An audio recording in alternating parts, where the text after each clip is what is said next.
13 years. That's how long an hour lasted in my house. She left 3 children at my door. Her children, my grandchildren, said she'd be back in an hour. She smiled, too calm, too careless. I remember watching her car roll down the street, thinking I'd see her headlights return before night fell.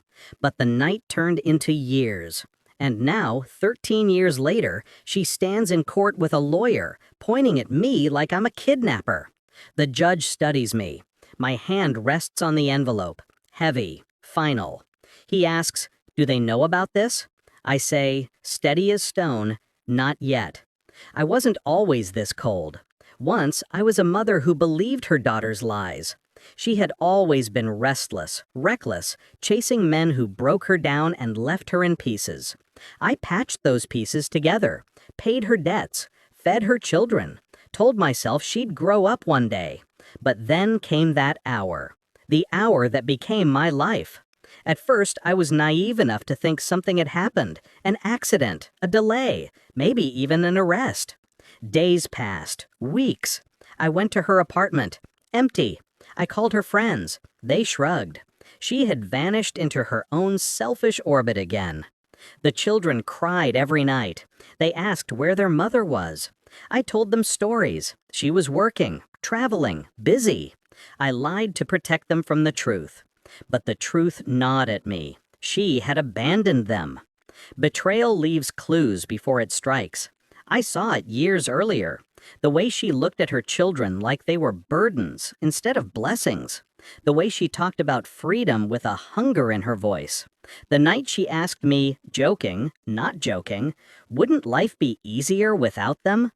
I laughed it off then, but I remembered. So when she didn't come back, I wasn't surprised. Not really, just wounded. Like the final blow had been prepared long before. But unlike her, I didn't collapse. I didn't run. I planned. I went to a lawyer of my own. I filed for guardianship.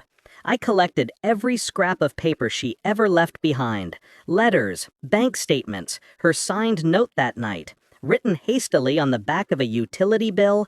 "Ma, just an hour, please, I need you." I kept it all in an envelope. My shield, my weapon. I raised the children as mine. School runs, scraped knees, graduation gowns.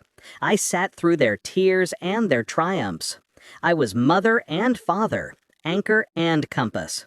And in the quiet hours of the night, when they slept, I sharpened my patience like a blade. I knew one day she would come back, not for love, for leverage. 13 years later, my doorbell rang. She didn't come alone. She came polished, with a lawyer beside her. She spoke like a stranger rehearsing lines. "You kidnapped my children. You kept them from me. I want them back." Her lawyer nodded like this was truth, like I was a thief. But thieves steal in the dark. I had lived in the light. I said nothing, just folded the envelope tighter in my hand. The courtroom smelled of old wood and dust. The children sat in the back, nearly grown now. They looked at her the way you'd look at a stranger who shares your blood, but not your soul. Confusion, distance. Her voice cracked as she painted herself a victim. She wept on cue. Told the judge I manipulated everything, that I poisoned them against her. And then it was my turn. I didn't shout, didn't cry. I simply placed the envelope on the judge's bench. He opened it. Out slid her note from 13 years ago. Out came the signed guardianship papers, the child support she never paid, the letters she sent to men instead of her kids. Each page was a mirror, each word her own betrayal. The judge's face changed as he read, cold, disbelieving, stunned. Then he looked at me and asked, almost softly, "Do they know about this?" "Not yet," I said. Not yet, because I never poisoned their hearts against her. I let them keep a soft corner, a fragile hope.